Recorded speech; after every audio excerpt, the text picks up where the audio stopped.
Thanks, Bill. I'm Jeannie. We're two do-it-yourselfers met on a sailboat in 1988. 3 houses and 4 boats later, we're refitting our 1998 Seahorse Oceaneer 55-foot steel trawler, Blue Sky. Welcome to our journey. Merry Christmas!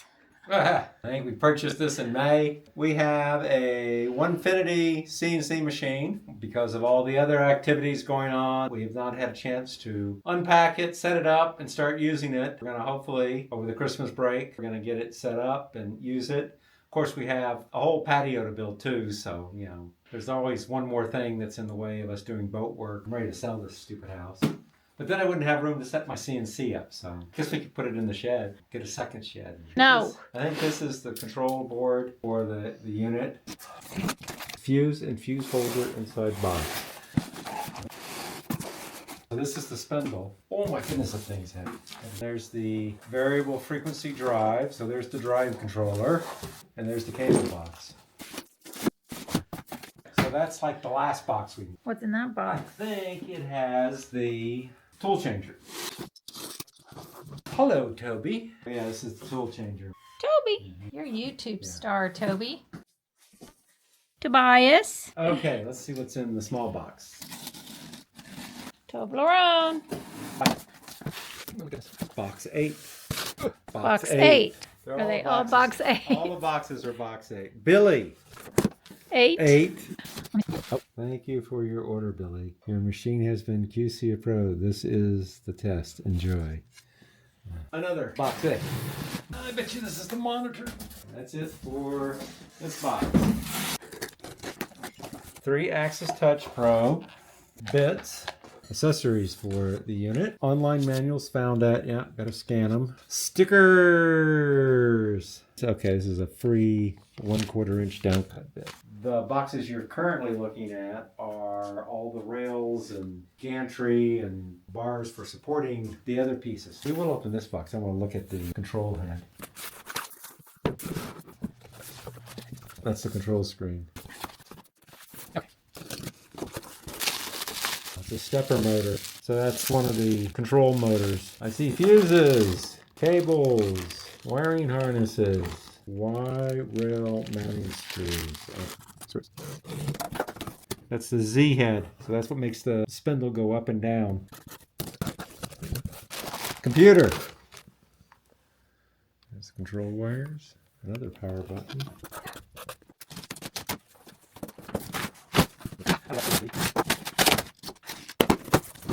Okay. One machine. Infinite possibilities. We just need a hill to go slide down the big box. That was back in Phoenix. Instead of sledding down snow-covered hills, we use cardboard to sled down dead grassy covered hills in the winter. Woohoo! Woohoo! Look at that. Looks like that's the gantry, I think. Z head gets attached to this, and this goes back and forth like that. And then, of course, here's you have the drive screw, so one of the motors will go out here to make this go back and forth. You lift your end. I got the heavy end. Don't pull my back out getting it up here. You're not lifting with your legs still. I held the tool. So helpful.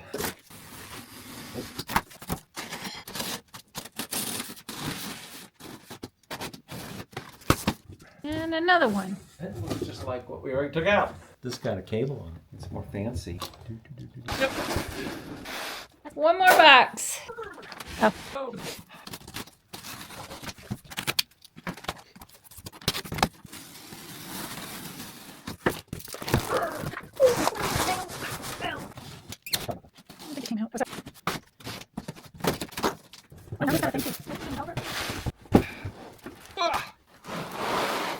All right, now that all the boxes are open, let's go home.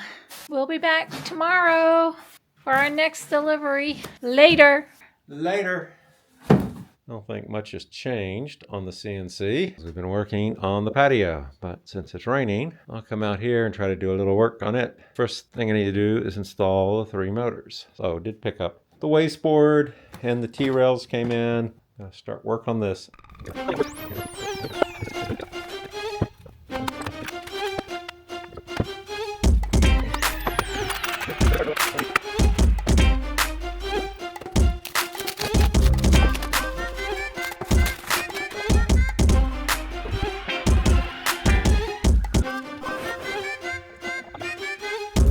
CNC. I'm installing that motor right now.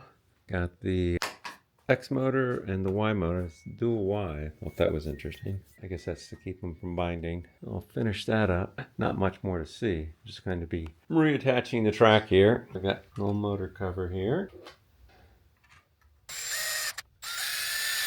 Okay. We have this little bracket. Let me see, it goes like that. Final step is put the track back up here.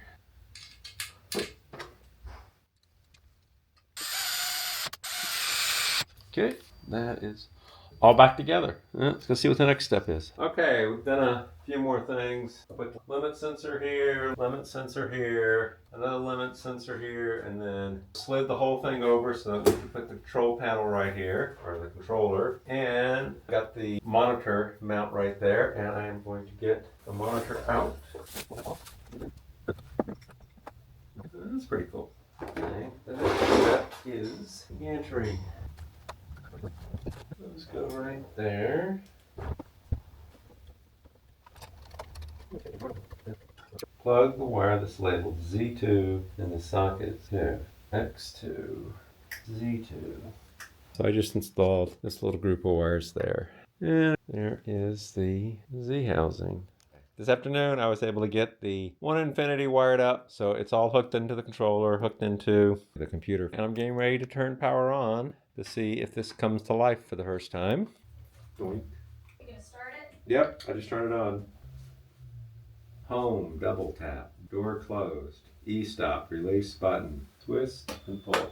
Okay, releasing the control button, double tap the home button. Okay, alarm, homing error, alarm, Z motor error, that's great. That shows good power, that's happy, that's good. Great, well, let's turn it off and look at the wiring. 5 and 6 are on. 2, 3, 5, and 6 are on. Power it on again. Okay. The moment it's happy.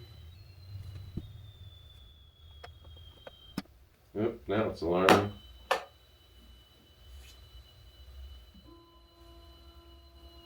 Oop. First time powering it up, it wasn't happy. There we go. I actually had it in step mode, I didn't realize.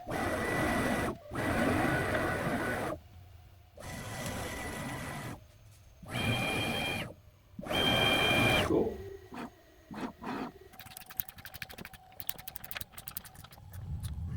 Okay, we got those screws in. Ready to go for a ride. Bye.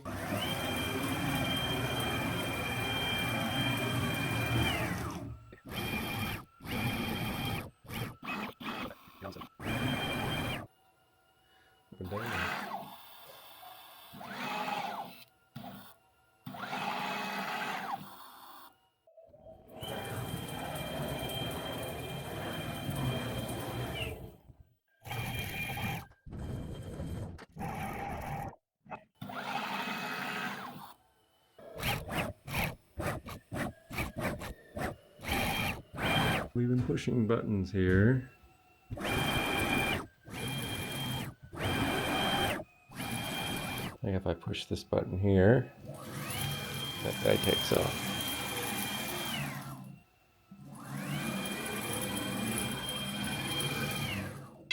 Look what Nicholas made us for Christmas breakfast. All ours. Oh wow, look at that. Let's just eat this all day long.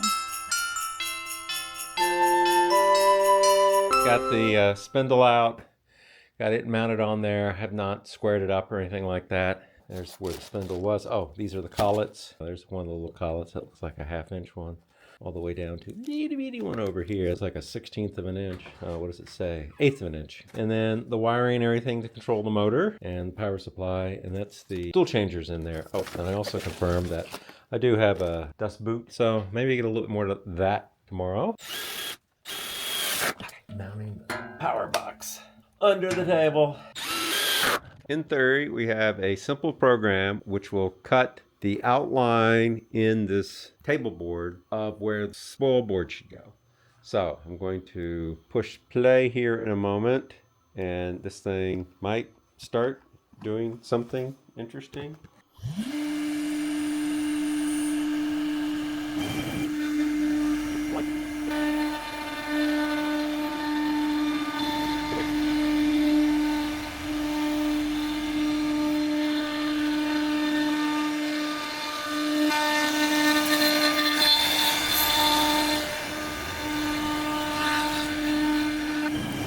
Cool. We have a spoil board rectangle. We got spoil board set up. I did not show screwing down the T-tracks or drilling these out and mounting the first layer of board. This is the board that work stuff will go onto. You'll be able to resurface this multiple times until you get down to the tape level. Having a layer of plywood and then 2 layers of MDF board stiffens the board up nice. Here's the double-sided tape, woodworking tape, 1 inch thick. Put 3 strips down. It doesn't want to budge, so I think that's going to be real good. The bottom one is screwed in, so I'm just finishing this guy up now. Put these two, and then leave it just resting on the edge so you could drag it up and line it up here. So next thing to do, take this surfacing bit, monster of a bit. I'm going to take just a super, like a 32nd or 16th of an inch off of all these boards, and you mark them up with a pencil. Come in here and you do this because you want all the pencil to be gone. And then that lets you know that the waste board, that of course your workpiece is going to sit on, is perfectly parallel to your gantry. Before I get this going though, is I need to put the dust collector on that. Suck it, SM shoe. This part slides up onto the thing here, somewhat like that. And then you have your little bristle thing down here, and then your vacuum goes in right there. So I thought at first it was just going to slide in, but apparently you just push it in, maybe. Okay, there's that one on. One has longer bristles. I see, one has stiffer bristles, shorter.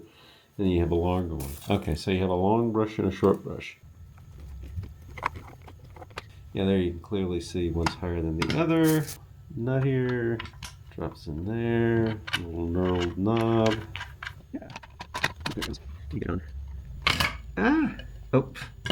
Oh, that's cool. So that's magnetic. Oh, that's really nice. So you leave that whole piece on, tighten it down. You want to change stuff, you pop that off. And then finally, on your length that you need, there's your little brushy. And that chute. Well, I like that. I think it's the Onefinity sucker. Let's see if I can get my vacuum hose strung up. I have Frankensteined on some vacuum hose connections up there. And let's see if it'll do anything useful. Take it all the way over there. What happens if I bring it forward? A little bit more up there. There, now it has a little bit more travel. So here comes this guy back. Is he gonna hit my bit? Nope. Ooh, but he's gonna hit the monitor thing. It's okay. Yeah, going back out the line that way. I think we're good. Okay, got the surfacing program going. Still has a little ways to go, and my dust collector or vacuum obviously is not keeping up, or I've destroyed the brushes. I think I may have destroyed the brushes.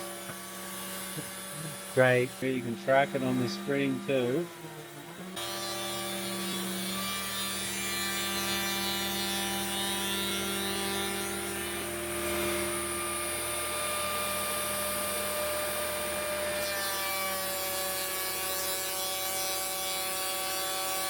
A gigantic dust nest. The spoil board leveling failed when it got over here. It actually started digging in and the spindle actually stopped, so it was trying to go too deep. So I'm going to have to figure out a better way of tightening this second layer, and I'm probably going to do screws. I'd used double-sided tape, but that did not seem to work too well. I've improved the dust collection. When the bit was down, it was smushing them down, and that resulted in all these guys being sucked up. They were sucked up in there like that, which prevented the dust from being sucked up. Doing our second surfacing pass now. I think we got all the issues out of the process. And we'll find out, see how well this one completes. I added screw inserts to these boards to make sure they're well supported now, or more than the tape. There's the properly surfaced spoil board. The next thing we'll do is we will load a piece of plywood on and start cutting out some cabinets, hopefully. That's where we're gonna leave it. Later.